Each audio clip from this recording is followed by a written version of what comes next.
অনেকে ভুলে অথবা আপনার অবুঝ হওয়ার কারণে না বুঝে আপনারা অনেক হারাম পালন করতেছেন, যেটা ঠিক হচ্ছে না। কিন্তু এই কথা স্বীকার করেন যে আমি সুদের সাথে জড়িত, কিন্তু সুদ হারাম, এটা স্বীকার করেন। এই কথা বললেন না আবার সুদ খাওয়া হারাম হুজুররা পাইছে কই, নাউজুবিল্লাহ। এটা বললে ঈমান চলে যাওয়ার আশঙ্কা। সুদ হারাম, এটা আপনি হারাম হিসাবেই বিশ্বাস করতে হবে।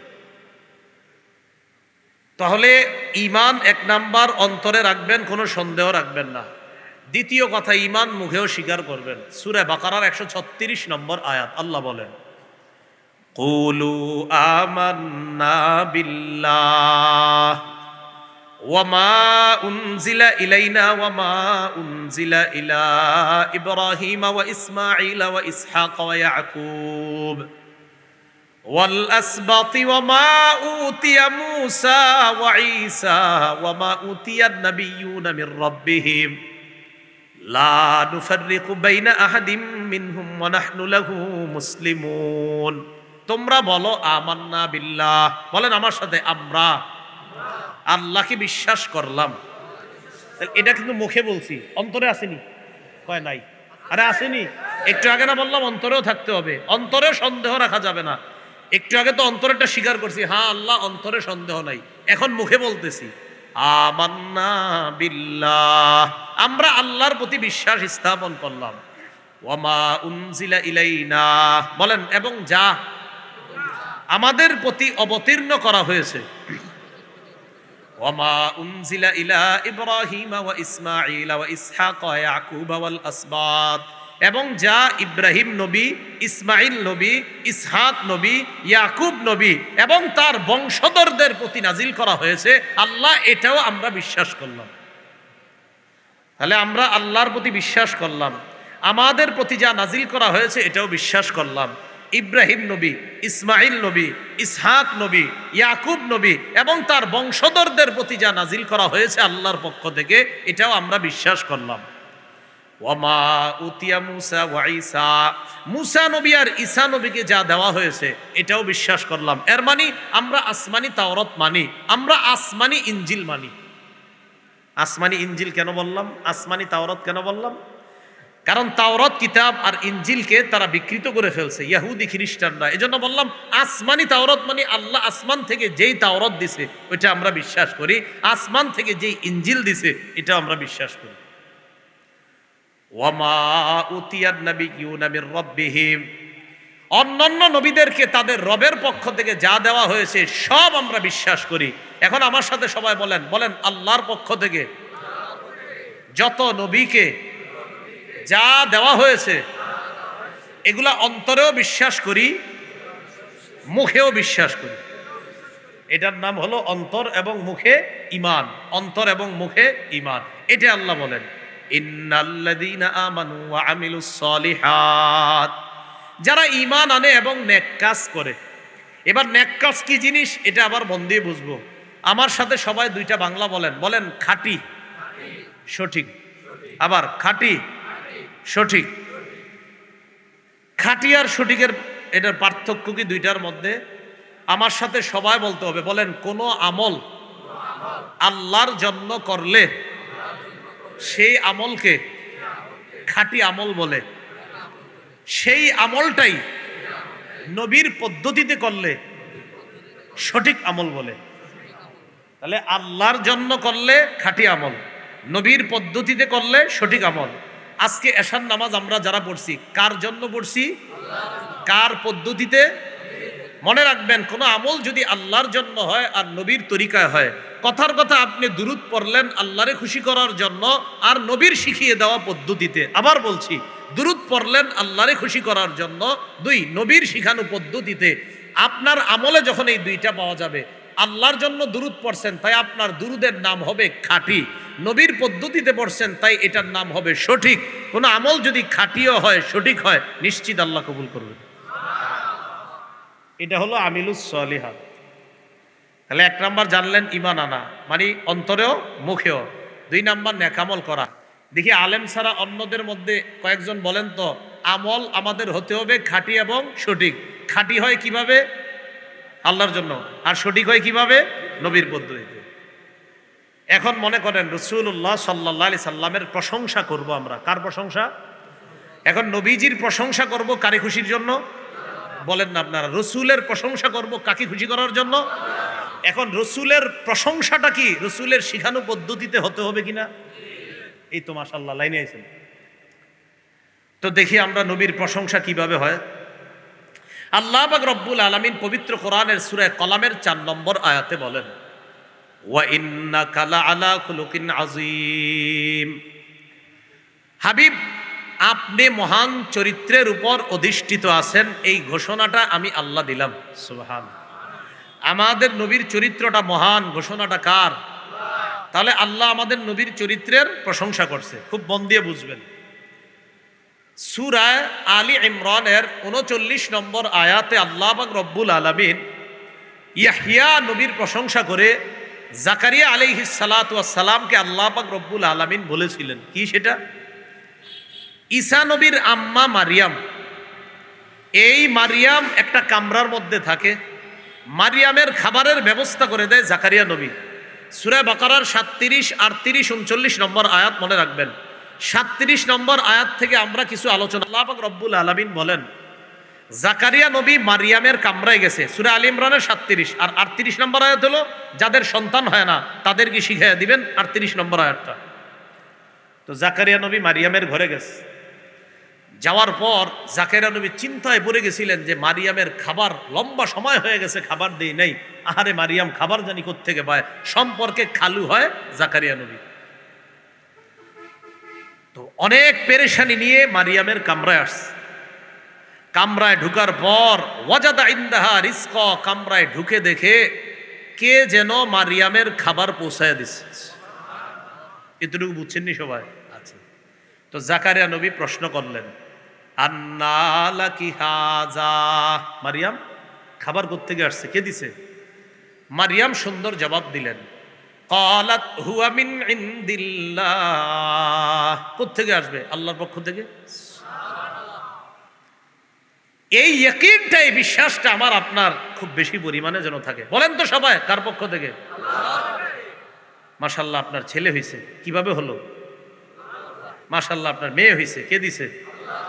আপনার ফসল তো খুব ভালো হয়েছে, মাশাআল্লাহ, কে দিছে? আর এই বিষয়টা মাথায় রাখবেন।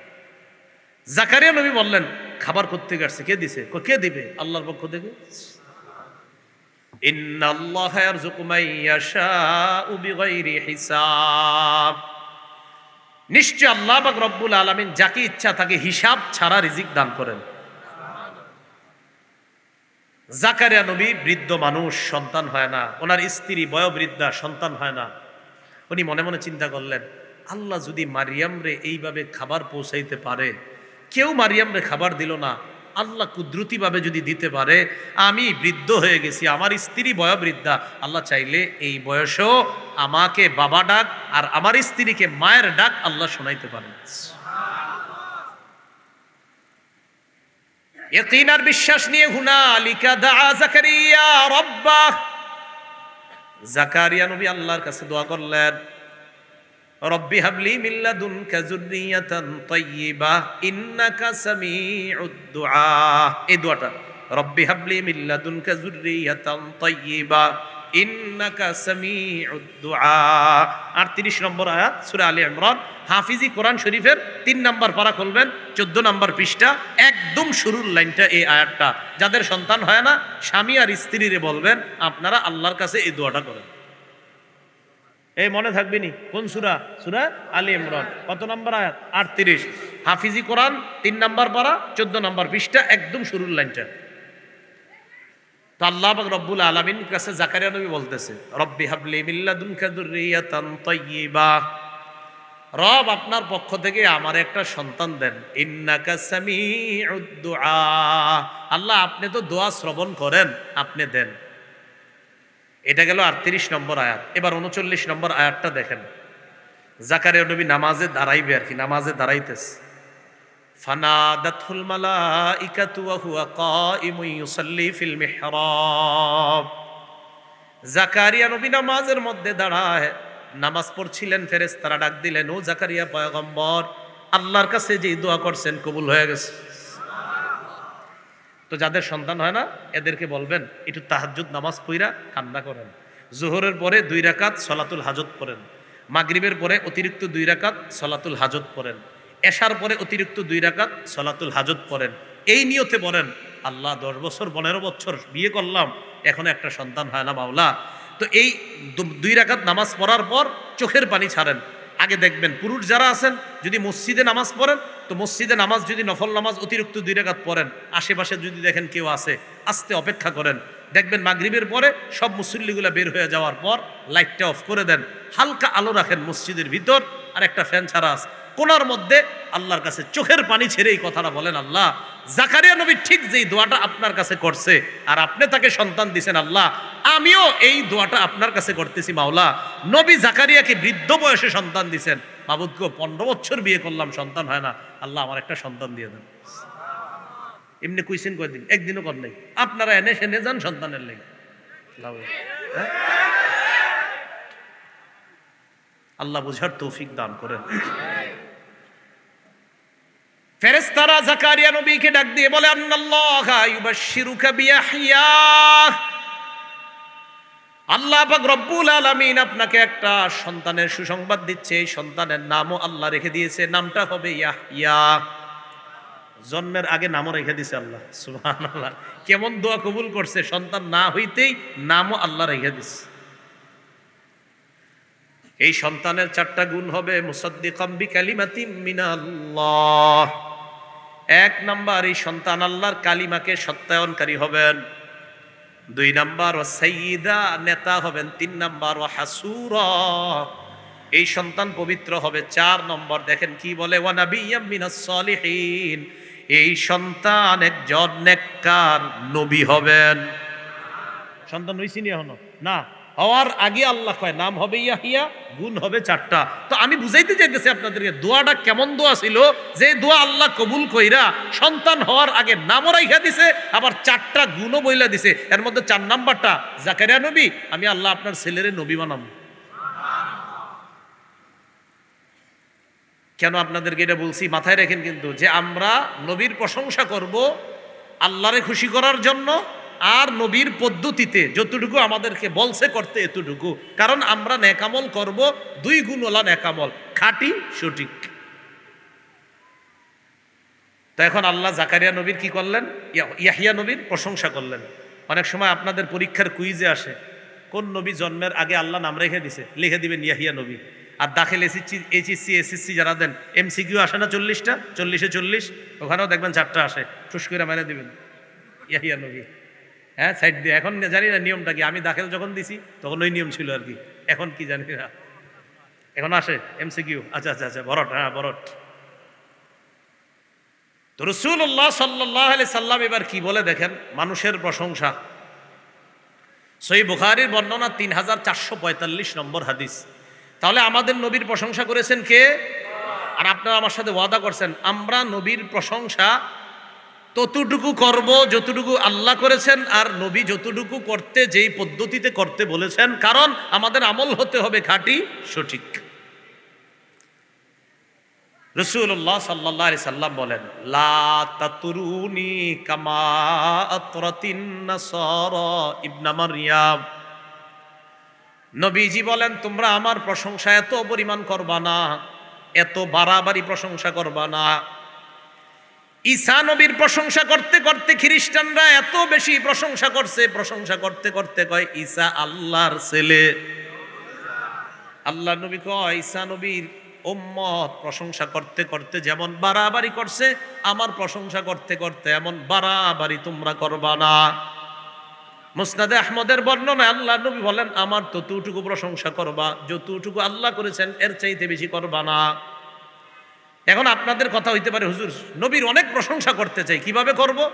আম্মা জান আয়েশা সিদ্দিকা বলেন, আল্লাহ নবীর চরিত্রটা যদি দেখতে চাও, কানা খুলুকুহু আল কোরআন, পুরা কোরআনটাই রাসূলের চরিত্র। তো আপনি যদি রাসূল সাল্লাল্লাহু আলাইহি সাল্লামের গুণাবলী বর্ণনা করতে চান, কোরআন খুলেন, হাদিস খুলেন, একের পরে এক বলতে বলতে আপনি সারা জীবনের মাহফিলও শেষ করতে পারবেন না। তো কেন বাড়ায়া বলতে হবে? তাহলে ততটুকু বলবো যতটুকু আল্লাহ বলছেন, ততটুকু বলবো যতটুকু রাসূল সাল্লাল্লাহু আলাইহি সাল্লাম বলতে বলেছেন।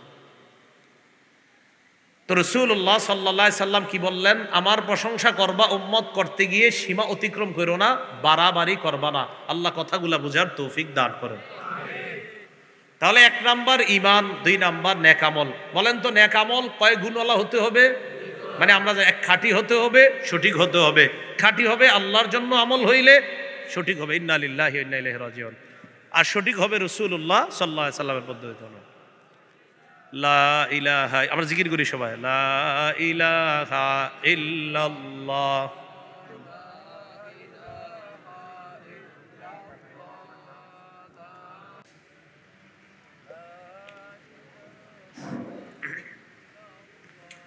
লা ইলাহা ইল্লাল্লাহ মুহাম্মাদুর রাসূলুল্লাহ সাল্লাল্লাহু আলাইহি ওয়াসাল্লাম। তো রাসূলুল্লাহ সাল্লাল্লাহু আলাইহি সাল্লামের প্রশংসা করব, করতে গিয়ে আল্লাহ আর তার রাসূলের নির্দেশিত কোনো পথকে আমরা অতিক্রম করব না। নবীর প্রশংসা করব আল্লাহর হুকুম অনুযায়ী, নবীর প্রশংসা করব নবীর শিখানো পদ্ধতি অনুযায়ী ইনশাআল্লাহ। এরপরে আল্লাহ পাক রব্বুল আলামিন বলেন,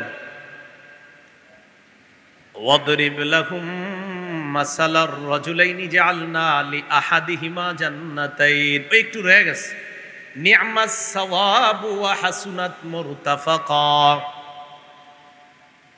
ধনী কাফেরদের ব্যাপারে আল্লাহ বললেন, ঈমান সত্য জানার পর যারা ঈমান আনে না তারা হলো জালেম, তাদের ঠিকানাটা মন্দ, তাদের পানিও মন্দ। ঠিক না? ওই যে পানি মন্দ, ঠিকানাও মন্দ। আর যারা ঈমান আনবে, আনার পর তাদেরকে আমি আল্লাহ যে জান্নাত দান করব, এই জান্নাতটা কেমন? আল্লাহ কয় নি'মাস সাওয়াব, কতই না উত্তম প্রতিদান, ওয়া হাসুনাত মুরতাফাকা, আর তাদের ঠিকানাটা কতই না উত্তম। তাহলে জান্নাতীরা যেখানে ঠিকানাটা উত্তম, আর জাহান্নামীরা যেখানে আশ্রয়স্থলটা ভয়ঙ্কর।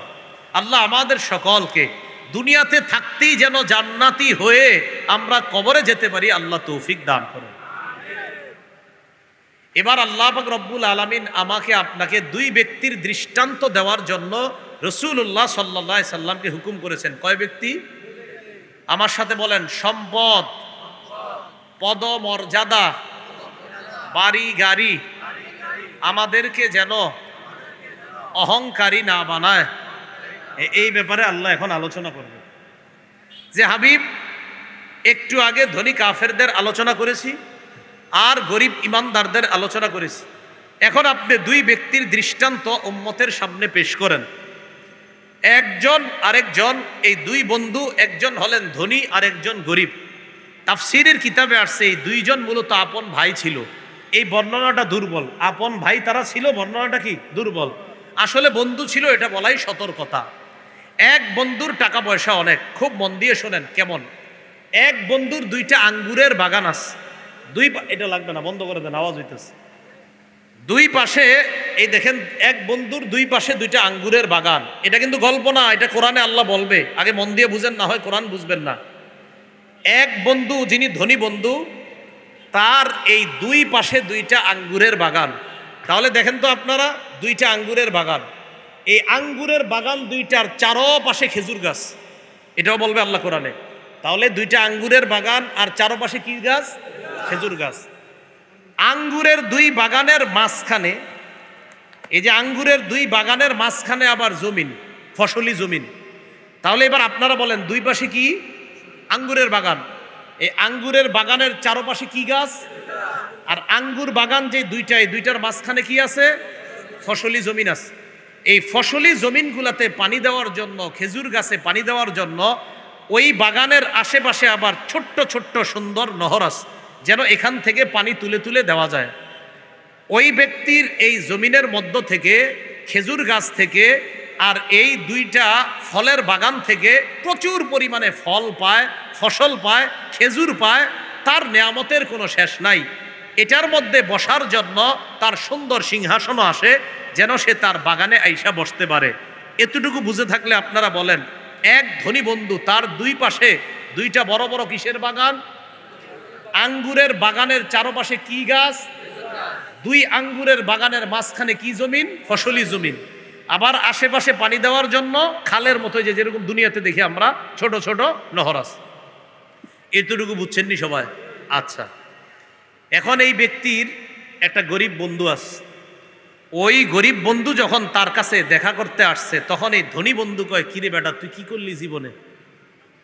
কয় কেন, কি হয়েছে? আমার কি পরিমাণ সম্পদ দেখছস? আচ্ছা তাই তো, তোর তো কিছুই নাই। দেখেন কি কয়, বলতে বলতে এক পর্যায়ে বলে, কয় শোন, আমার যে পরিমাণ সম্পদ এগুলা কখনো ধ্বংস হবে বলে আমি মনে করি না। আপনারা কোন তো, এই যে আমি আপনি বসে রয়েছি, আমরা চিরদিন বেঁচে থাকবো? আমাদের বাড়ি গাড়ি সম্পদ চিরদিন বেঁচে থাকবে? শেষ হয়ে যাবো আমরা, ঠিক না? আচ্ছা, এলো এক নাম্বার কথা। কোন বন্ধুর কথা? আমার সম্পদ শেষ হবে না, ধনী বন্ধু। দুই নাম্বার, ধনী বন্ধু কয়, দোস্ত তোরা খালি কেয়ামত কেয়ামত বলস, কেয়ামত কোনোদিন হবে বলে আমি বিশ্বাস করি না। নাউজুবিল্লাহ। এগুলো দুই নাম্বার, ধনী বন্ধুর কথা। তিন নাম্বার কয়, দোস্ত কেয়ামত যদি কোনোদিন হয়েও যায় তোর কথা অনুযায়ী, আমি তো বিশ্বাস করি না, কিন্তু তোর কথা অনুযায়ী যদি হয়, তারপরে কি হবে? কয় তারপরে রবের কাছে যেতে হবে। আবার রবও বিশ্বাস করে না। কয় তোর কথা অনুযায়ী যদি কেয়ামতও হয় আর রবের কাছেও যদি যাই, তাহলে এইখানে আমার যে দুইটা আঙ্গুরের বাগান না, এর চাইতে আরো বড় বাগান সে দিবে আমাকে। আর আমি দুইটা গেলে বিশ্বাস করি না, যদি যাইও আমার যে স্টেটাস এই অনুযায়ী আরো বড় কিছু দিবে আমারে। এটা হলো ধনী বন্ধুর বক্তব্য। তাহলে কয়টা খারাপ কথা বলছে? তিনটা। আমার এই বাগান ধ্বংস হবে বলে আমি বিশ্বাস করি না, কেয়ামত কখনো হবে বলে আমি বিশ্বাস করি না, রব বলতে কিছু নাই, থাকলেও আমি যদি তার কাছে যাই আমার যে মর্যাদা, এই মর্যাদা দেখাই রব আরো বেশি দিতে বাধ্য হবে আমারে। এটা হলো ধনী বন্ধুর বক্তব্য। এটা কোনো গল্প নয়, কোরআনে ঠিক এগুলাই বলছে আল্লাহ। দেখেন কি বলে আল্লাহ, ওয়াদরিব লাহুম মাসালার রাজুলাইনি জাআলনা লিআহাদিহিমা জান্নাতাইনি মিন আ'নাব ওয়া হাফাফনাহুমা বিনাখলিন ওয়া জাআলনা বাইনাহুমা যারআ। নবী আপনি তাদের সামনে বর্ণনা করেন ওই দুই ব্যক্তির দৃষ্টান্ত। জাআলনা লিআহাদিহিমা জান্নাতাইনি মিন আ'নাব, যেই দুইজনের একজনকে আমি আল্লাহ দুটি আঙ্গুরের বাগান দিলাম।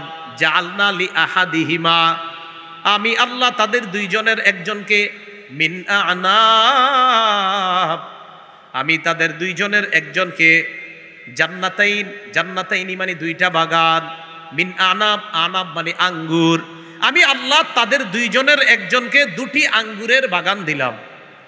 এখন আপনারা বলেন আঙ্গুরের বাগানের চারপাশে জানি কি? হ্যাঁ বলতে হবে কিন্তু, জানি কি? আল্লাহ বলেন ওয়াহাফাফনাহুমা বিনাখলিন, আমি এই দুই বাগানের চারপাশটা খেজুর গাছ দ্বারা ঘেরাও করলাম। সুবহানাল্লাহ।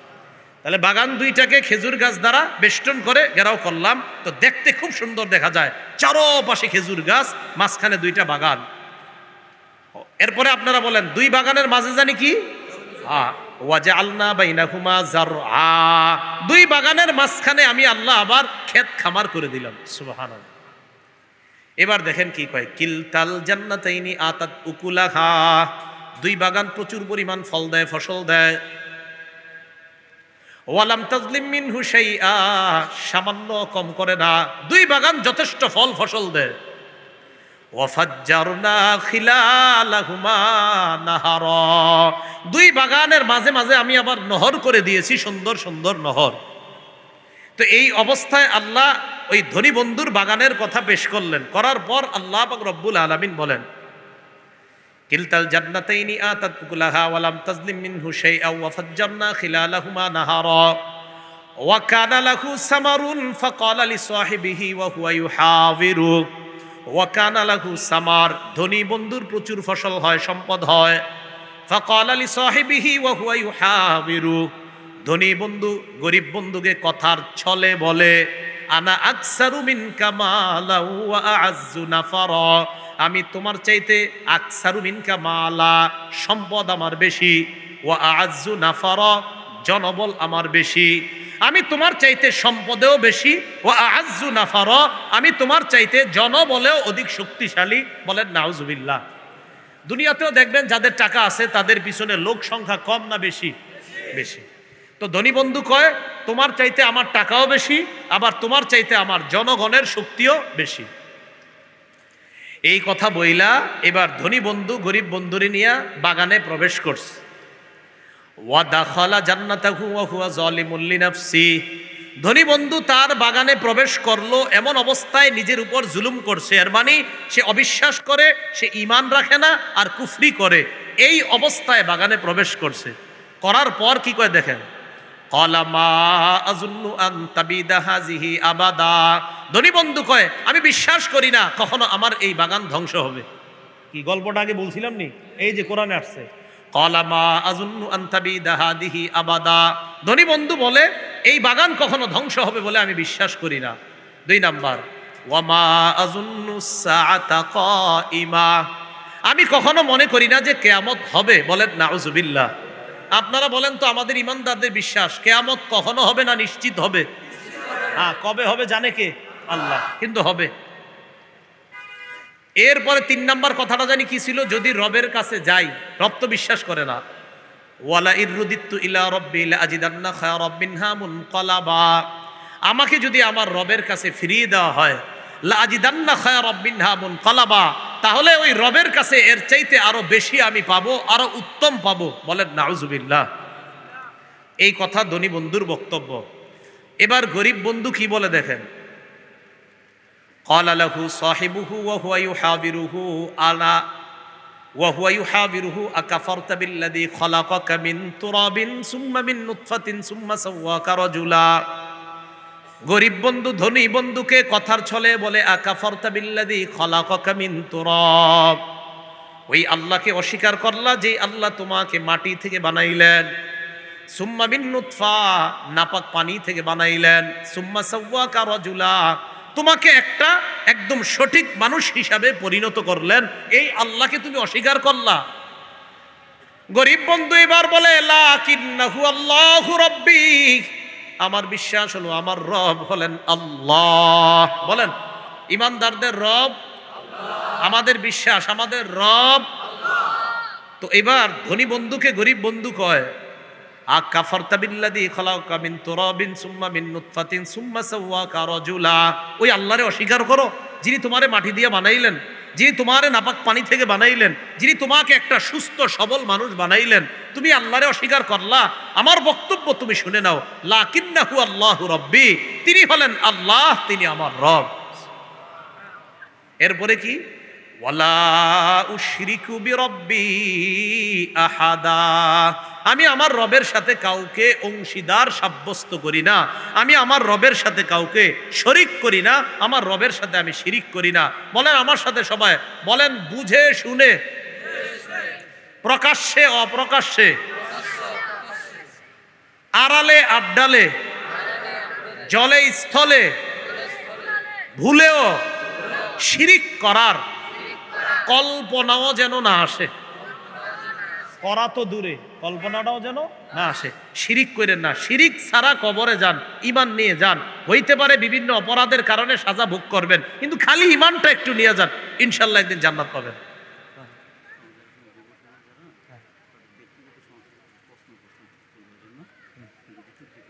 আমি মাহফিলে প্রশ্ন উত্তর দেই না, প্রশ্ন দিয়ে না, জান এটা জানেননি আমি যে উত্তর দেই না, আসেনি কোনো ভিডিওতে এই কথাটা। আচ্ছা আচ্ছা, হ্যাঁ ঠিক আছে ঠিক আছে, হ্যাঁ হ্যাঁ আপনার রাগ হয় না, এটা অন্য বিষয়। হ্যাঁ মানে দেই না বলতে আমি আসলে অতটুকু যোগ্যতা হয় না এখনো ডাইরেক্ট মাহফিলে প্রশ্ন উত্তর দেওয়ার। ফতুয়া বিভাগ বা বিভিন্ন জায়গায় দিলে ভালো হয়, যেই জায়গার যেই কাজ করবেন, ফতুয়া বিভাগগুলো চাঙ্গা হবে, মাসালা সেখানে গিয়ে জিজ্ঞাসা করলে। একটা হাদিস শোনামুনি, ইবনে মাজাহ 223 নম্বর হাদিস, কায়েস ইবনে কাসিরের বর্ণনা। তিনি বলেন, কুনতু জালিসান ইনদা আবি দারদা ফি মসজিদি দিমাশক, আমি দামেস্কের মসজিদে বসা আবু দারদা রাদিয়াল্লাহু তাআলা আনহুর কাছে, আতাহু রাজুলুম মিনাল মাদিনা, আবু দারদার সাথে আমি মসজিদে বসা, দামেস্কের মসজিদে, মদিনা থেকে এক ব্যক্তি আসছে, রসুলের সাহাবী আবু দারদার সাথে দেখা করতে। কোত্থেকে? তাহলে বলেন তো, মদিনা থেকে দামেস্ক, বলেন মদিনা থেকে, আজকে গুগলে সার্চ দিবেন যে মদিনা থেকে দামেস্কের দূরত্ব কতটুকু, দেখবেন লেখা আছে প্রায় 1267 কিলোমিটার বর্তমান হিসাব অনুযায়ী। কত কিলোমিটার? এর চেয়ে আরো বেশি বর্তমান হিসাবে। তা এক ব্যক্তি আসছে মদিনা থেকে আবু দারদার কাছে, আসার পরে আবু দারদা রাদিয়াল্লাহু তাআলা আনহু বলে, কোত্থেকে আসছো? কয় মদিনা থেকে আসছি। কয় মদিনা থেকে তুমি দামেস্কে আসছো কেন? কয় আপনার কাছে আসছি শুধু একটা বিষয় জানতে। কয়টা? কয় কি বিষয়? কয় লিহাদিসিন বালাগানি তুহাদ্দিসুহু আন রাসূলিল্লাহি সাল্লাল্লাহু আলাইহি সাল্লাম। আমি শুনলাম একটা হাদিস আমার জানা আছে, তবে এই হাদিসটা নাকি আপনি নবীর থেকে বর্ণনা করেছেন, শুধু এটা যাচাই করতে আসতেছি যে আসলে হাদিসটা আপনি কইছেন কিনা আর এটা নবীর হাদিস কিনা, শুধু এতটুকু যাচাই করতে আমি মদিনা থেকে এই দামেস্কে আপনার কাছে আসছি। বর্তমান হিসাব অনুযায়ী কয় কিলোমিটার? 12 না 1200, 12 কিলোমিটার না 1200। হ্যাঁ, এখান থেকে বাসে উঠে ঢাকা যাবেন, এটা ফতুয়া বিভাগে গিয়ে ফতুয়াটা জমা দিবেন, অথবা পাশে মুরাদনগর মাদ্রাসায় যাবেন, মুফতি আমজাদ সাহেবের কাছে, মুজাফফরুল মাদ্রাসায় হজরতের কাছে গিয়ে লিখিত ফতুয়া চাইবেন, দিয়ে দিবে কোনো বিষয় জানার থাকলে। ঠিক আছে না? হ্যাঁ, জানার বিষয়গুলো এইভাবে জানবো আমরা। আল্লাহ বুঝার তৌফিক দান করেন। ও হাদিসটা শেষ করি। কি হাদিস জানতে হয়েছে? কয় কোন হাদিসটা? কয় তুমি কি কোনো ব্যবসা করার জন্য দামেস্কে আসো নাই? কয় না। কয় ওয়ালা যা আবিকা গৈরুহু, এই একটা হাদিস জানতেই তুমি আসছো? কয় হ্যাঁ। আসলে অন্য কোনো কারণে আসো নাই? বিশ্বাস করেন অন্য কোনো কারণে আসিনি। কয় কোন হাদিসটা? কই যে একটা হাদিস রাসূল বলছে, মান সালাকা তরিকান ইয়ালতামিসু ফীহি ইলমা সাহালাল্লাহু বিহি তরিকান ইলাল জান্নাহ। নবীজি বলছেন কেউ যদি রাস্তা অবলম্বন করে ইলম শিখার জন্য, আল্লাহ তার জান্নাতে যাওয়ার রাস্তা সহজ করে দেন।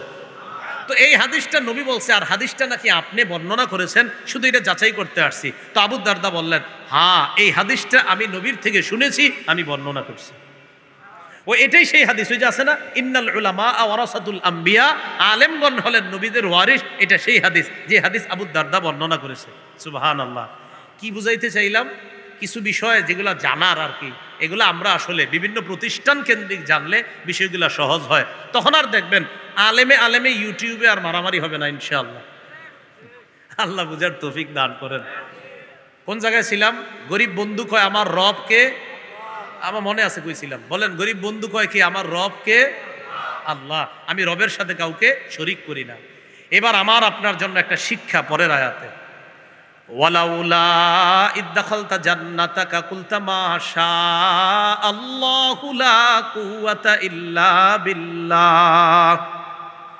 গরিব বন্ধু ধনী বন্ধুকে কয়, তুমি যখন বাগানে প্রবেশ করলা কেন বললা না মা শা আল্লাহ? বলেন তো, বাগানের ফসল সুন্দর, ফল সুন্দর, বাগানে প্রবেশ করলাম, করার পর দেখলাম আমার বাগানের আমগুলা বড় সুন্দর, কি বলবো? ক্ষেতের মধ্যে প্রবেশ করলাম, ধানগুলা বড় চমৎকার, দেখা কি বলবো? অনেকের চোখের আবার নজর খারাপ, এই ফসলের উপর নজর লাগায়, ফসল শেষ। এই মাশা আল্লাহ বলা, বলেন কি বলা? একজনের একটা সুন্দর ফুটফুটে বাচ্চা, সুন্দর ছোট্ট সন্তান হয়েছে, দেখার পর কি বলবো? মাশা আল্লাহ। তো গরিব বন্ধু কয়, তুমি বাগানে ঢুইকা মাশাআল্লাহ বলতে পারলা না? লা কুওয়াতা ইল্লা বিল্লাহ। আল্লাহর শক্তি ছাড়া কোনো শক্তি নাই। আমার এই ফসল দেওয়ার শক্তি আল্লাহর, আমার এই বাগানে আম দেওয়ার শক্তি আল্লাহর, আমার বাগানে লিচু দেওয়ার শক্তি আল্লাহর। তুমি যখন তোমার বাগানে ঢুকবা এটা তুমি বলতে পারলা না, তো এটা গরিব বন্ধু ধনীকে শিখাচ্ছে, বাকি আমরা শিখে নিলাম। আমাদের যে কোনো নেয়ামত দেখলে আমরা বলবো, সবাই বলেন কি বলবো? আর যদি আরেকটু বাড়ায় এখন সমস্যা হবে না, লা কুওয়াতা ইল্লা বিল্লাহ বললে হবে, সমস্যা নেই। কোরআনে আয়াত তো যে মাশা আল্লাহ লা কুওয়াতা ইল্লা বিল্লাহ, আল্লাহ যা চান তাই হয়, লা কুওয়াতা ইল্লা বিল্লাহ, আল্লাহর শক্তি ছাড়া কিছুই হয় না। ঠিক তো? এবার গরিব বন্ধু ধনী বন্ধুরে কয়, ইন তারানি আনা আকাল্লা মিনকা মালাহু ওয়া ওয়ালাদা। তুমি যদিও দেখতেছো আমার সম্পদ কম, সন্তান কম, আমার জনবল কম, ধনবল কম, যদিও তুমি বাহ্যিকভাবে এটা দেখতেছো, তবে মনে রাখো, আসা ফাসা রব্বি আই উতিয়ানি খায়রাম মিন জান্নাতিকা। আমার আশা, আমার রব আমাকে তোমার এই বাগানের চাইতে আরো উত্তম বাগান দান করবেন। গরিব বন্ধু কয়, তোমার চোখে আমার সম্পদ কম, আমার জনবল কম, তবে আমার আশা, আসা রব্বি আই উতিয়ানি খায়রাম মিন জান্নাতিক, তোমার এই বাগানের চাইতে উত্তম বাগান আল্লাহ আমাকে দান করবেন। আর আও ইউরসিলা আলাইহা হুসবানাম মিনাস সামাই ফাতুসবিহা সাঈদান জালাকা। অথবা ওই বাগানের উপর রাতের বেলা আসমান থেকে কোনো গজব আসবে, আসার পর ফাতুসবিহা সাঈদান জালাকা, তোমার বাগানটা কেমন হবে জানো? সাঈদা, ভূমি হয়ে যাবে, জালাকা, তরুহীন ভূমি, উদ্ভিদ টুদ্ভিদ। এই যে ফসল আজকে দেখতেছো, এমন হতে পারে সকালবেলা একটা ফসলও তুমি পাইবা না। আও ইউসবিহা মাউহা গাওরা, অথবা তোমার ওই বাগানের মধ্যে থাকা যে পানিগুলা, এই পানি শুকায়া যাবে, এমনও হয়ে যেতে পারে। ফালান তাসতাতিআ লাহু তলাবা, পানি আর তালাশ করেও তুমি খুঁজে পাইবা না, এই পানি তালাশ করার জন্য আর কিছু পাইবা না। মুফতি তাকি উসমানী হাফিজাহুল্লাহ, আল্লাহ তার হায়াতে বরকত দান করেন, হযরত এই আয়াতের অনুবাদ করেছেন, অথবা তোমার জমিনের ওই পানি ভূগর্ভে বিলীন হয়ে যাবে, যে পানিটা আছে এটা জমিনের নিচে চলে যাবে, তুমি পাবা না। আর আমাদের বাংলাদেশের মহিউদ্দিন খান সাহেব অনুবাদ করছেন, অথবা তার জমিনের পানি শুকিয়ে যাবে। তাকি সাহেবের অনুবাদটাও চমৎকার, হযরত অনুবাদ করছেন উর্দু, আর কি এটার বাংলাটা এমন যে অথবা তোমার জমিনের পানিটা ভূগর্ভে বিলীন হয়ে যাবে, তোমার পানি আল্লাহ চাইলে এই পানি আরো নিচে নিয়ে তোমার জমিনের পানি আল্লাহ শুকাইয়া দিবে, এটা আল্লাহ পারেন। তখন কি হবে? তোমার জমিন ধ্বংস হয়ে যাবে। ধ্বংস হওয়ার পর কি হবে? বিপদে পড়ে যাবা। এরপরে কি হয় দেখেন, ওয়া উহিত বিসামারি, তার ফসল সব ধ্বংস হয়ে গেল। বলেন নাউজুবিল্লাহ। এবার আগের কথা আসেন, সে কি বলছিল? 1 নাম্বার, আমার এই ফসল কখনো ধ্বংস। 2 নাম্বার, আমি মনে করি না কখনো কিয়ামত হবে, এটা আমি মনে করি না। 3 নাম্বার, রবের কাছে গেলেও বেশি পাবো। তো প্রথমটাই তো শেষ, এর না বলে জমিন ধ্বংস হবে না। এখন সকালবেলা কি করতেছে? আমার দিকে তাকান। ফাসবাহা ইউকাল্লিবু কাফাইহি আলা মা আনফাকা ফিহা, হাত কসলাইতেছে এভাবে এভাবে সকালবেলা। ফাসবাহা ইউকাল্লিবু কাফাইহি আলা মা আনফাকা ফিহা, জমিনের উপর যত টাকা খরচ করছে এই টাকার উপর আফসুস করে এইভাবে হাত কসলাইতেছে। কারণ আপনি না 1-2 লাখ টাকা খরচ করে ফেলছেন, 5-10 লাখ টাকা এখন খরচ করছে, এখন ফসলগুলা পাবে, তখন আফসুস করতেছে, হায় হায় কত কিছু দিলাম এই জমিনের মধ্যে, এখন দিয়ে কিছুই নাই। তো আল্লাহ বলে ফাসবাহা ইউকাল্লিবু কাফাইহি আলা মা আনফাকা ফিহা, হাত কসলাইতেছে সকালবেলা, কসলাইতে কসলাইতে কি বলে দেখেন, ইয়া লাইতানি লাম উশরিক বিরব্বি আহাদা ওয়াহিয়া খাবিয়াতুন আলা উরুশিহা ওয়া ইয়াকুলু ইয়া লাইতানি লাম উশরিক বিরব্বি আহাদা। হাত কসলাইতে কসলাইতে বলে, আল্লাহ আমার সব শেষ। তাকায় দেখে জমিন নাই, তাকায় দেখে খেজুর গাছ নাই, তাকায় দেখে পানি নাই, তাকায় দেখে জমিন নাই, এমনকি যেই জায়গায় বসতো তাকায় দেখে ওই জায়গাটাও নাই। হাত কসলায় কসলায় কয়, ইয়া লাইতানি লাম উশরিক বিরব্বি আহাদা, হায় রবের সাথে যদি শিরিক না করতাম, রবরে যদি বিশ্বাস করতাম, কেমন যদি বিশ্বাস করতাম, তাহলে তো আমার এই অবস্থা হতো না। কথা কি বুঝে আসছে সবার? তাহলে আল্লাহ ওই ধনী কাফের আর গরিব সাহাবী ইমানদারদের থেকে কোথায় আসছে আলোচনায় দেখেন। হাবিব আপনি তাদেরকে শোনান, আমি আল্লাহ চাইলে এই ধনীর সব কিছু দুলিশ্বাত করে দিতে পারি, এমনকি তার বাগানের মধ্যে সে সেখানে বসতো, যে বাড়িঘরের মধ্যে বসতো, তার একটা সুন্দর বাড়ি থাকতে পারতো, তার বাড়ির ছাদ ছিল, এই সব সহ আমি আল্লাহ ধ্বংস করি। জানেন ধ্বংস করার পর কেমন হয়? আরেকটা দৃষ্টান্ত দেন, তাহলে এটা বুঝে আসবে। কি? একটু পরে আল্লাহ একটা দৃষ্টান্ত দিচ্ছে, ওয়াদরিব লাহুম মাসালাল হায়াতিদ দুনিয়া কামাইন আনজালনাহু মিনাস সামাই মাআ ফাখতালাতা বিহি নাবাতুল আরদি ফাআসবাহা হাশীমান তাজরুহুর রিয়াহ। নবী আপনি দৃষ্টান্ত বর্ণনা করেন পার্থিব জীবনের সৌন্দর্যতা কেমন। কয় পার্থিব জীবনটা এমন, আমার আপনার জীবনটা এমন। কয় কেমন? আসমান থেকে পানি নাজিল করলাম, নাজিল করার পর এই পানির সাথে জমিনের কিছু উদ্ভিদ মিলিত হয়েছে, হওয়ার পর এই উদ্ভিদগুলা ঘাসগুলা একটু মোটা তাজা হয়েছে, ঘন হয়েছে। হওয়ার পর ঘনটা কি সবসময় থাকে না এক পর্যায়ে চিটা হয়? চিটা হয়ে যায়। চিটা হওয়ার পর ফাসবাহা হাসিমা, সব চূর্ণ বিচূর্ণ হয়ে যায়। কেমন চূর্ণ বিচূর্ণ? তাজরুহুর রিয়াহ, বাতাসও উড়ায় নেওয়া যায়। এক সময় ছিল কত উৎফুল্ল, এই মোটা মোটা হয়ে গেছিল, ঘন, এক পর্যায়ে চিটা হয়ে যায়, বাতাস উড়িয়ে নিয়ে যায়। বান্দা তোমার একটা ছোটকাল ছিল, নাতিষ্ণ, তুমি নাদুস নুদুস ছিলা, মা বাবা খুব আদর করছে, একটা সময় বড় হইলা, মনে করতেছে এই যৌবন শেষ হবে না, না একটা সময় আমি তোমারে বুড়া বানায় দিতে পারি, একটা সময় তোমারে শেষ করে দিব। তোমার দৃষ্টান্ত ওই যে চিটা শেষের দিকে, এটার মতো। এই চিটা যেমন শেষ, তুমিও শেষ হবা, হ্যাঁ ইমান থাকলে তুমি সফল খাও। এটা আল্লাহ বুঝাইতেছেন। তো আল্লাহ বলে ওয়াকান আল্লাহু আলা কুল্লি শাইইন মুকতাদিরা, আল্লাহ সব বিষয়ের উপর ক্ষমতাবান। এবার আল্লাহ ফিনিশিং দিচ্ছেন, আল মালু ওয়াল বানুনা জিনাতুল হায়াতিদ দুনিয়া। বলেন আমার সাথে সবাই, সম্পদ, সন্তান, দুনিয়ার চাকচিক্য, সন্তান, সম্পদ ক্ষণস্থায়ী। এবার আমার সাথে বলেন, ক্ষণস্থায়ী সম্পদ, ক্ষণস্থায়ী সন্তান, দুনিয়ার সৌন্দর্য। কি সুন্দর করে আল্লাহ কয় দেখেন, ওয়াল বাকিয়াতুস সালিহাত, চিরস্থায়ী নেক আমল, বলেন চিরস্থায়ী নেক আমল তোমার রবের কাছে উত্তম। তাহলে এবার প্রথম থেকে বলেন, বলেন ক্ষণস্থায়ী সন্তান, ক্ষণস্থায়ী সম্পদ, দুনিয়ার কিছুদিনের সৌন্দর্য, চিরস্থায়ী নেক আমল, চিরস্থায়ী আখেরাতের সৌন্দর্য। তাহলে সন্তান সম্পদ চিরস্থায়ী দুনিয়ার সৌন্দর্য, সন্তান সম্পদ ক্ষণস্থায়ী দুনিয়ার সৌন্দর্য, নেক আমল চিরস্থায়ী আখেরাতের সৌন্দর্য। এটা আল্লাহ ফিনিশিং দিচ্ছেন, আল মালু আল বানুন জিনাতুল হায়াতিদ দুনিয়া, সন্তান সম্পদ পার্থিব জীবনের চাকচিক্য, ওয়াল বাকিয়াতুস সালিহাত খায়রুন ইনদা রাব্বিকা সাওয়াবা, নেক আমল অবশিষ্ট যেগুলা থাকবে এগুলা তোমার রবের কাছে অতি উত্তম প্রতিদানে, অখায়রুন আমালা আশার দিক থেকে অধিক উত্তম। আল্লাহ পাক রব্বুল আলামিন আমাদের সকলকে ধনী কাফের আর বেঈমান, ধনী কাফের আর গরিব ইমানদার যে দৃষ্টান্ত আল্লাহ দুইটা দিলেন, এখান থেকে আমরা শিক্ষা গ্রহণ করব যে একটা মানুষের সম্পদ হালালভাবে যদি হয়, এই হালালভাবে হওয়াটা মনে করতে হবে এটা আমার চিরস্থায়ী না, এটা আমার ক্ষণস্থায়ী। আল্লাহ কিছুদিনের জন্য আমারে দিছে, আমি মইরা গেলে আমার ছেলেরে দিবে, আমার ছেলে মইরা গেলে আমার নাতি পাবে, এইভাবে একদিন আমি শেষ হয়ে যাব।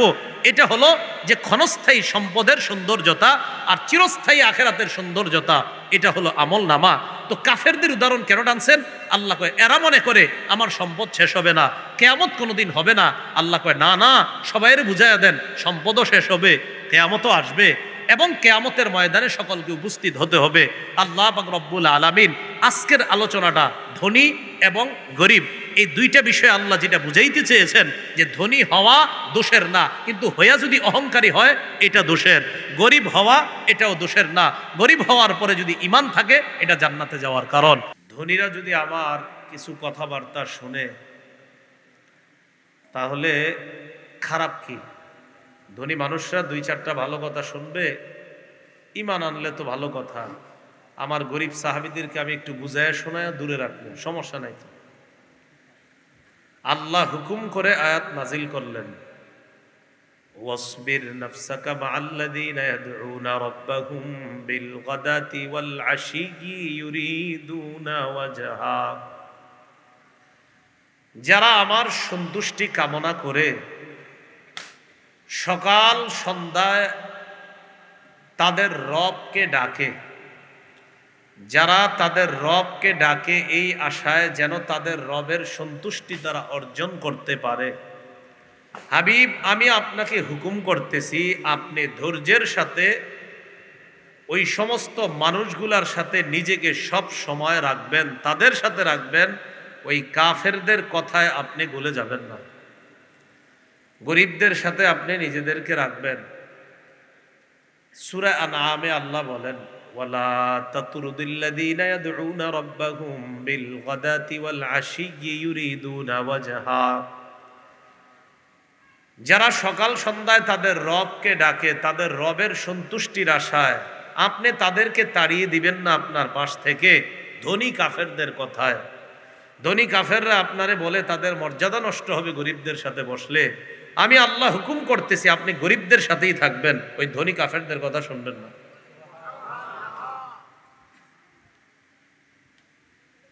এরপরে আল্লাহ বলেন, ওয়ালা তাদু আইনাকা আনহুম তুরিদু জিনাতাল হায়াতিদ দুনিয়া, পার্থিব জীবনের চাকচিক্য সৌন্দর্যতা, পার্থিব জীবনের আকর্ষণীয় লোভনীয় বিভিন্ন বিষয় পাওয়ার আশায় আপনার চোখ যেন এই গরিবদের থেকে অন্যদিকে সরে না যায়। নবীজিকে আল্লাহ বলতেছে আপনার চোখ এই গরিবদের থেকে যেন অন্যদিকে সরে না যায়। পার্থিব জীবনের সৌন্দর্যতা, পার্থিব জীবনের চাকচিক্য এটা অর্জনের আশায় যেন আপনার চোখ গরিবদের থেকে অন্যদিকে না যায়। উদ্দেশ্য হলো গরিব মুমিনদের সাথে থাকবেন, ধনী কাফেরদের কথায়, ধনী কাফেরদের বিভিন্ন সুন্দর সুন্দর কথার কারণে গরিব ইমানদারদেরকে আপনি কখনো তাড়ায়া দিবেন না। এটা আল্লাহ পাক রব্বুল আলামিন নবীজিরে হুকুম করলেন। এরপরে আল্লাহ কি বলে দেখেন, ওয়ালা তুতি' মান আগফালনা কলবাহু আন যিকরিনা, ওয়াত্তাবা হাওয়াহু ওয়া কানা আমরুহু ফুরুতা। আপনি ওই ব্যক্তির অনুসরণ করবেন না, মান আগফালনা কলবাহ, যার অন্তরটাকে আমি গাফেল করে দিয়েছি, আন জিক্রিনা, আমার জিকির থেকে, আমার স্মরণ থেকে। আর মানি আমার স্মরণ থেকে যার অন্তর গাফেল, যে আমাকে মনে করার সময় পায় না, নবী আপনি তার অনুসরণ করবেন না। ওয়াত্তাবা হাওয়া, যে কুপ্রবৃত্তির অনুসরণ করে, যে নফসের কথা শোনে। ওয়া কানা আমরুহু ফুরুতা, যার কার্যকলাপ সীমা ছাড়িয়ে গিয়েছে, যার কার্যক্রম অবাধ্যতার পর্যায়ে পৌঁছে গিয়েছে, নবী আপনি তার অনুসরণ করবেন না। এরপরে আল্লাহ পাক রব্বুল আলামিন বলেন, ওয়াকুলিল হাক্কু মির রাব্বিকুম ফামান শাআ ফালইউমিন ওয়া মান শাআ ফালইয়াকফুর। হাবিব আপনি বলেন, আল হাক্কু মির রাব্বিকুম, তোমাদের রবের পক্ষ থেকে সত্য এসে গিয়েছে। ধনী কাফের যারা আছে এদেরকেও বলে দিবেন, তোমাদের রবের পক্ষ থেকে সত্য এসে গিয়েছে। এখানে সত্য দ্বারা উদ্দেশ্য ঈমানের বিষয়টা, তোমাদের রবের পক্ষ থেকে এসে গিয়েছে। ফামান শাআ ফালইউমিন, কেউ যদি চায় ঈমান আনবে, ওয়ামান শাআ ফালইয়াকফুর, কেউ যদি চায় ঈমান না আনুক, এটা তার ইচ্ছা। ঈমান যে সত্য, এই ধনী কাফেররাও এখন বুঝে যে ঈমান সত্য, এটা এরাও বুঝে।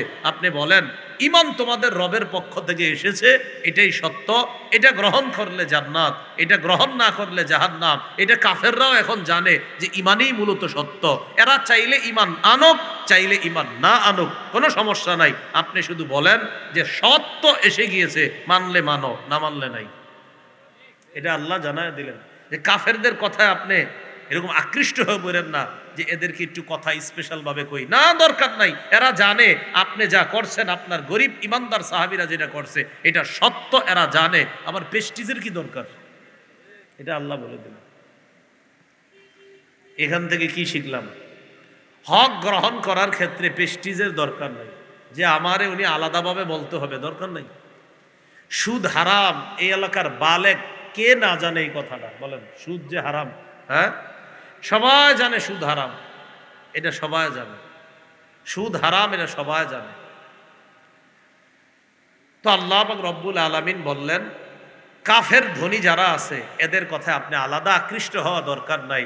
সত্য এখন স্পষ্ট, মন চাইলে ঈমান আনুক, সত্যকে গ্রহণ করুক, মন না চাইলে সত্যকে গ্রহণ না করুক। তবে ঈমান এটাই সঠিক, ঈমান গ্রহণ করা এটা জান্নাতের রাস্তা, ঈমান গ্রহণ না করা জাহান্নামের রাস্তা। হাবিব এটা এখন কাফেররাও জানে। আপনি শুধু শুধু গরিবদেরকে তাড়িয়ে দিবেন না, এটা হলো আল্লাহর উদ্দেশ্য। এবার আল্লাহ ফাইনাল একটা রেজাল্ট জানায়া দিলেন, যারা সত্য, ঈমান যে সত্য এটা জানার পরেও যারা এই সত্যকে গ্রহণ না করবে। বলেন তো ঈমান এটা কি সত্য কিনা? বলেন, জান্নাতে যাওয়ার শর্ত ঈমান, এই ঈমানটা কি? বলেন হক, সবাই বলেন হক।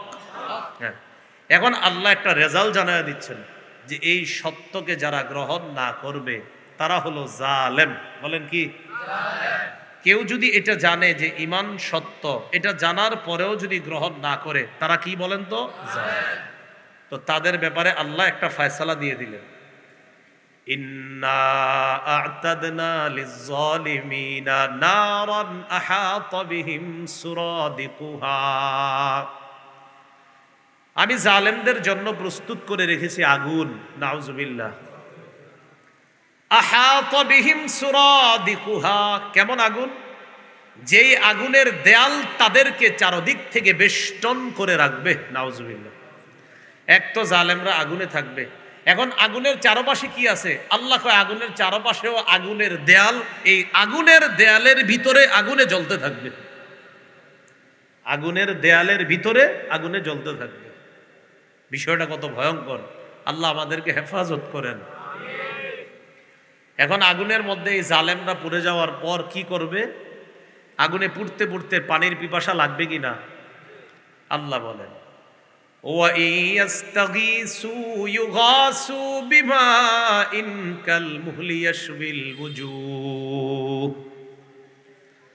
তারা যদি পানি চায়, ইউগাসু বিমাইন কালমুহ, তেলের নিচে যেই কালো তেলটা আছে, তেলের নিচে যেই কালো তেল, আল্লাহ বলেন ওই কালো তেলের মতো ছাই কালারের পানি তাদেরকে দেওয়া হবে। কেমন পানি? ইয়াশবিল উজুহ, এই পানি তাদের চেহারা জ্বালিয়ে দিবে। খালি মুখের কাছে নিবে পানি পান করার জন্য, চেহারা জ্বালিয়ে দিবে। ইয়াশফি মানে জ্বালিয়ে দেওয়া, আল বুজুহ তাদের চেহারাটা একদম জ্বালিয়ে দিবে, ছাই করে দিবে। ইয়াশফিল বুজু মানে চেহারাটা একদম জ্বালিয়ে ছাই করে দিবে। এখন এই পানিটা কি ভালো না খারাপ বলেন তো? খারাপ। আল্লাহ বলেন বিইসাশ শারাব, কতই না মন্দ পানি। ওয়াসাআত মুরতাফাকা, আর তারা যেখানে আছে এটা ভালো না খারাপ? আর বলেন ভালো না খারাপ? আল্লাহ বলেন ওয়াসাআত মুরতাফাকা, তাদের আশ্রয় স্থল কতই না মন্দ। তাহলে তাদের পানিটাও মন্দ, তারা যেখানে আছে এটাও মন্দ। আল্লাহ আমাদেরকে সত্য জানার পরেও সত্য বর্জন না করে যেন সত্য গ্রহণ করতে পারি, আল্লাহ তৌফিক দান করেন। তাহলে এই আয়াতগুলা বুঝে থাকলে বলেন, ইমান সত্য এটা জানার পরেও যদি কেউ গ্রহণ না করে, আল্লাহর ভাষায় তারা কি? জালেম। তাদেরকে আল্লাহ কোথায় রাখবে? আগুনে। এই আগুনের চারপাশে দেয়াল থাকবে ইটের, আগুনের দেয়াল। তাদেরকে পানি দেওয়া হবে, পানির কালারের পানি। কি কালারের পানি? ছাই। এই পানি তাদের খুব আরামদায়ক হবে, চেহারাকে কি করবে? জ্বালিয়ে দিবে। পানিটা খুব ভালো। আল্লাহ বলে বিইসাশ শারাব, পানিটাও মন্দ, থাকার জায়গাটা ভালো।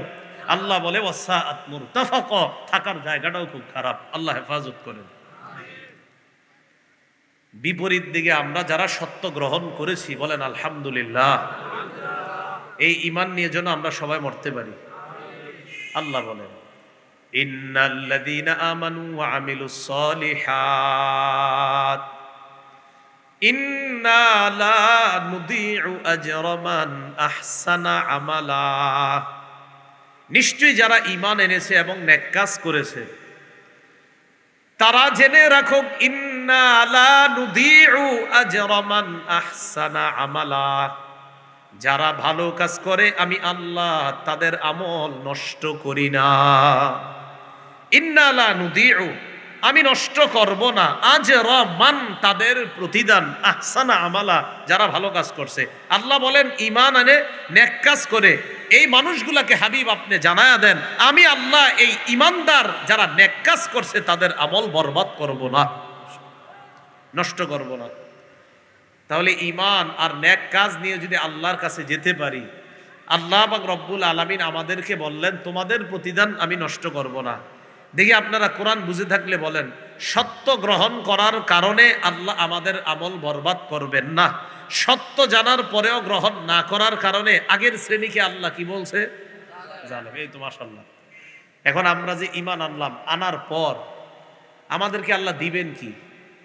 উলাইকা লাহুম জান্নাতু আদনিন তাজরি মিন তাহতিহিমুল আনহার, তাদের জন্য রয়েছে চিরস্থায়ী চিরসুখের বসবাসের জান্নাত, যাদের তলদেশ দিয়ে নহর সমূহ প্রবাহিত হবে। ইউহাল্লাউনা ফিহা মিন আসাবিরা মিন যাহাব, আল্লাহ বলেন তাদের হাতের মধ্যে পরানো হবে স্বর্ণের বালা। কিসের বালা? আমার সাথে বলেন, দুনিয়াতে পুরুষের জন্য স্বর্ণ পরা হারাম। বলেন বলেন, দুনিয়াতে পুরুষের জন্য স্বর্ণ পরা হারাম। আখিরাতে জান্নাতের মধ্যে পুরুষের জন্য স্বর্ণ রূপা আল্লাহ হালাল করে দিবেন। দুনিয়াতে স্বর্ণ পুরুষের জন্য পরা হারাম, তাই পুরুষ দুনিয়াতে স্বর্ণ পরাটা দেখতে খারাপ। আখিরাতে তথা জান্নাতে যাওয়ার পর পুরুষের জন্য স্বর্ণ পরা বৈধ। হুজুর সেখানে কেমন দেখা যাবে? নিশ্চিত সেখানে অনেক সুন্দর দেখা যাবে। এখন আমাদেরকে যদি কেউ বলে, আপনাদেরকে, আমাকে, আপনাকে, মিয়া জান্নাতে আল্লাহ স্বর্ণ পরাবে, দুনিয়াতে পরেন না কেন? সাথে সাথে আমি আপনি জবাব দিব, দুনিয়াতে আমার রব বলছে দুনিয়াতে স্বর্ণ আমরা পড়তে পারবো না, তাই রবের হুকুম মানতেছি। আখেরাতে রব পড়াবে, সেখানে তো রবেরটা মানবো। আর রব তো এটাই, বান্দা তো এটাই যে বান্দাকে তার রব যখন যেটা বলবে তখন সেটা মানবে। দুনিয়াতে বলছে স্বর্ণ পরবা না, তাই আমি আমার রবের হুকুম পালন করতে গিয়ে স্বর্ণ পরবো না। জান্নাতের মধ্যে আমার রব স্বর্ণ পরাবেন, সেখানে আমার রব স্বর্ণের কারণে আমার হাতের সৌন্দর্য বাড়াবেন। এটাই তো রবের গোলামি করা। রব যেখানে বলবে সেখানে করব, যেখানে বলবে না সেখানে করব না। কথা বুঝে আসছেনি সবার? আচ্ছা, এখন এই যে কথাটা আপনারা বুঝলেন যে স্বর্ণ পরানো হবে কাদেরকে? বালা পরানো হবে পুরুষদেরকে। এরপরে আল্লাহ বলেন ওয়ায়ালবাসুনা সিয়াবান খুদরাম মিন সুন্দুসিন ওয়া ইস্তাবরাক, পাতলা এবং মোটা রেশমের সবুজ কাপড় তারা পরিধান করবে। আল্লাহ পাক বলেন মুত্তাকিইনা ফিহা আলাল আরাইক, স্বর্ণের বালা পরিধান করবে, স্বর্ণ আর রূপা ইত্যাদি পরিধান করার পর পাতলা এবং মোটা রেশমের কাপড় সবুজ কাপড় পরিধান করবে, করার পর জাননি তারা কেমনে থাকবে? আল্লাহ বলেন মুত্তাকিইনা ফিহা আলাল আরাইক, পালঙের মধ্যে এভাবে হেলান দিয়ে বসের মতো জান্নাতি পুরুষরা আরাম করবে। বস বস কি বলেন তো? বস। এই জন্য তো আমরা দুনিয়াতে গুনাহের সেই সব জায়গায় গিয়ে এইভাবে শোয়া যায়, আমরা সেখানে যাই না, ঠিক না? আরে যাই নাকি আমরা? দুনিয়াতে কিছু কিছু জায়গায় দেখবেন এমনি অনেকে শুয়ে থাকে। তো দুনিয়াতে আমরা কেন যাই না? সেগুলা গুনাহের জায়গা। যে মুমিনরা তোমরা কেন যাও না? জবাব, আমরা অস্থায়ী সুখ এই জন্য গ্রহণ করি না, কারণ স্থায়ীভাবে আল্লাহ সিংহাসনে হেলান দেওয়ার ব্যবস্থা জান্নাতে করবেন। তো আপনি আর আপনি যে এইভাবে যখন থাকবেন, আল্লাহ কবুল করেন। ইয়াতুফু আলাইহিম বিলদানুম মুখাল্লাদুন বিআকওয়াবিন ওয়া আবারিক, এইভাবে যখন হেলান দিয়ে থাকবে, ছোট্ট ছোট্ট বাচ্চারা জগ এবং গ্লাস নিয়ে তাদের সামনে শরাবান তহুর নিয়ে ঘুরতে থাকবে, আর গ্লাসে ঢাইলা তাকে দিবে। তিনি কি করবে?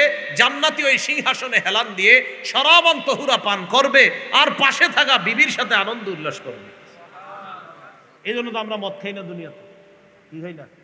কেন খাই না? জান্নাতে গেলে শরাবান তহুরা কি খাইব? এর লেগে আমরা খাই না, কারণ এখানে গেলে আল্লাহ খাওয়াবে। দুনিয়াটা অপবিত্র আর জান্নাতেরটা পবিত্র। সুবহানাল্লাহ। তাহলে দুনিয়ার অপবিত্র মদ আমরা কেন খাই না? জান্নাতে আল্লাহ আমাদেরকে পবিত্র শরাব পান করাবেন। বলেন কি পান করাবেন? পবিত্র শরাব। আল্লাহ কথাগুলা বোঝার তৌফিক দান করেন। এখন কথা হলো, আল্লাহ বলেন যারা ইমানদার এবং নেক কাজ করে। ইমান কি জিনিস? প্রথম কথা, ইমান হলো অন্তরে থাকার জিনিস, মুখেও স্বীকার করার জিনিস। অন্তরেও রাখতে হবে, আবার মুখেও স্বীকার করতে হবে।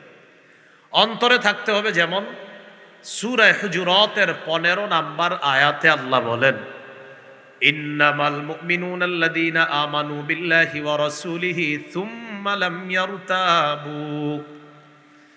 মুমিন তো তারা, আল্লাযীনা আমানু বিল্লাহ, যারা আল্লাহর প্রতি বিশ্বাস স্থাপন করে, ওয়া রাসূলিহি, রাসূলের উপর ঈমান আনে, সুম্মা লাম ইয়ারতাবু, সন্দেহ করে না। আল্লাহ বলেন ইমানদার তারা যারা আল্লাহকে বিশ্বাস করে, রসুলকে বিশ্বাস করে, সুম্মা লাম ইয়ারতাবু, অন্তরে একটুও সংশয় রাখে না। তাহলে সুদ খাওয়া হারাম, অন্তরে যেন এই কথা কাজ না করে, আচ্ছা সুদটা কি কোনোভাবে জায়েজ হইতে পারলো না, এটা যেন কখনো আপনার দিলে না আসে। কোরআনে আল্লাহ সুদ হারাম বলেছে, হ্যাঁ আপনি এখন মানতে পারতেছেন না, কিন্তু আশাবাদী আপনি যে আমি ভবিষ্যতে সুদ ছেড়ে দিব ইনশাআল্লাহ। কিন্তু এই কথা স্বীকার করা যে সুদ হারাম, এটা আমি মানলেও হারাম, না মানলে হারাম, কিয়ামত পর্যন্ত সুদ হারাম। কথা বুঝছেন নি? মানে হারাম আমার দিল মানুক আর না মানুক, হারাম হারাম।